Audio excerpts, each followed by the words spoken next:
Welcome to another edition of the Sunday Drive. Our Sunday Drive is sponsored by Midtown Mattress and Home Furnishings in downtown Lindsay. They have a lot more than just mattresses. They have home decor, home furnishings, and of course a huge selection of mattresses. So next time you're looking for something for your home, head to Midtown Mattress in downtown Lindsay. Today's Sunday Drive, we are going to be speaking with Tammy Blair.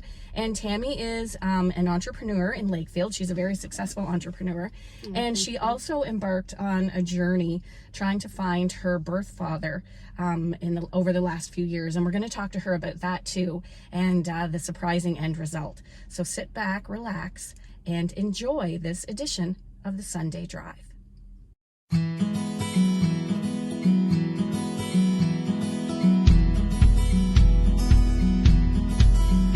Okay, we are back with Tammy Blair, and Tammy is the owner of Sunshine Day Spa and Salon in Lakefield. They're in their 24th year in business. Yep. Congratulations. Thank you. So awesome. And we're going to talk about that in a bit. But first, we're going to talk about your looking for your birth dad, because I saw a post on Facebook, and I don't want to give it away just yet, but tell me a little bit more, first of all, about what led to this and what prompted you to start looking for your dad.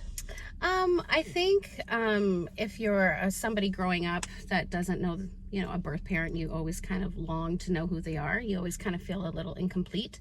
So for me, I've always wanted to meet my dad, even know who he was. So it's been a long journey for me, I will say. And I've been looking for him for many, many years. I'm in my 48th year now. So I'm super happy that I finally found him this year. So we haven't met yet, but I'm meeting some family on the weekend, which I'm very excited about. But yeah, this started when I was really young, and then really ramped up when I got engaged and was getting ready to start my own family. I was really missing kind of that little connection, also thinking about who's going to walk me down the aisle, things like that, those kind of special moments in your life that you want to share with, your father. So I never really connected with anyone that my mom was with when I was younger. I left home really young at 15. So yeah, it's been something that I've been determined to find, and I'm just so happy to say that finally I found my dad through Ancestry. Yeah, so 7 years ago I ordered the test in, and at that point it wasn't to find my dad. I don't want to say I gave up. I had that little bit of hope, but when you have all these kind of close and ups and downs, you do have like these roadblocks, and then you get kind of discouraged, and then you get ramped up again, and it's, so I was kind of at a bit of a roadblock, and I thought, okay, I'm going to try this, but I'm not going to keep my hopes up. But what I want to find out is, what heritage am I? A lot of people over the years have had many guesses, and my mom has always told me that I was Irish and Scottish, but I was really determined to find out, even for health reasons, for my own children. So I decided to do Ancestry then, and that was literally 7 years ago, almost to the day that I was matched to my dad. So it was pretty cool. 7 years almost to the day, and then you found out you had a match. So how does Ancestry work?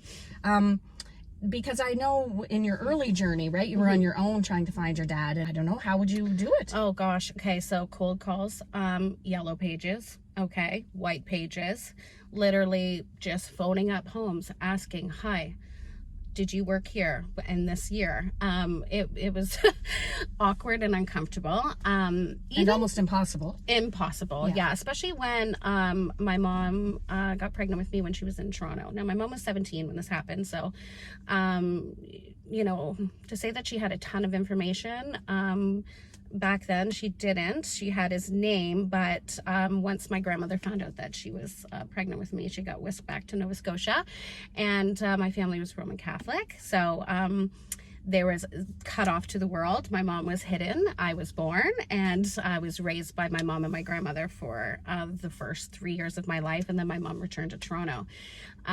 So yeah, it was a hard journey looking for somebody. It was like a needle in a haystack. So there was a lot of roadblocks, up and downs. You think you got a lead, then you don't. And but yeah, I persevered.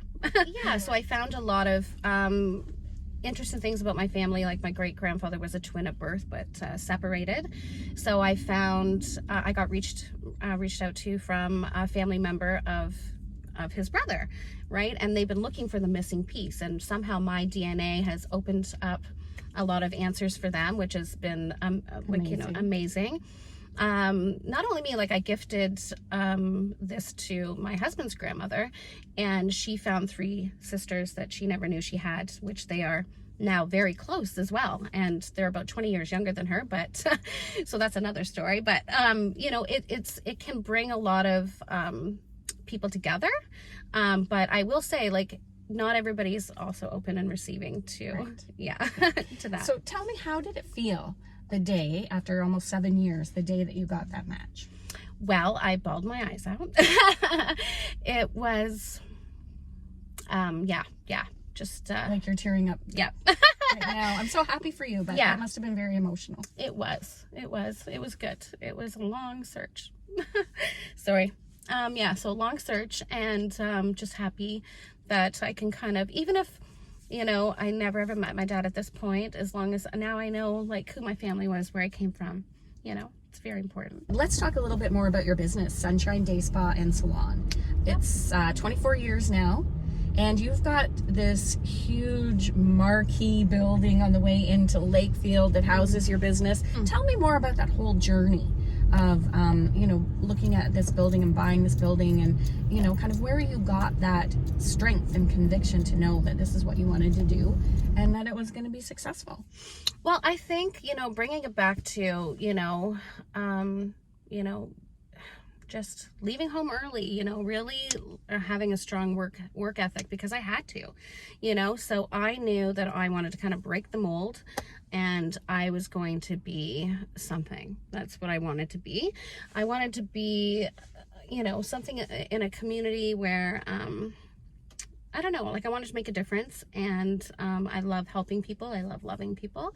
So we started the business, and we moved into this building, actually.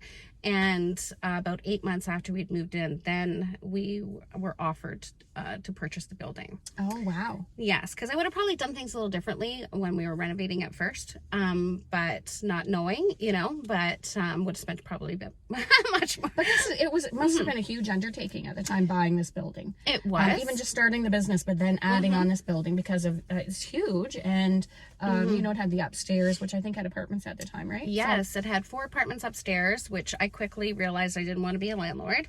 So chasing people down for money wasn't fun. And so we ran the business downstairs. Once the leases were up, we expanded upstairs.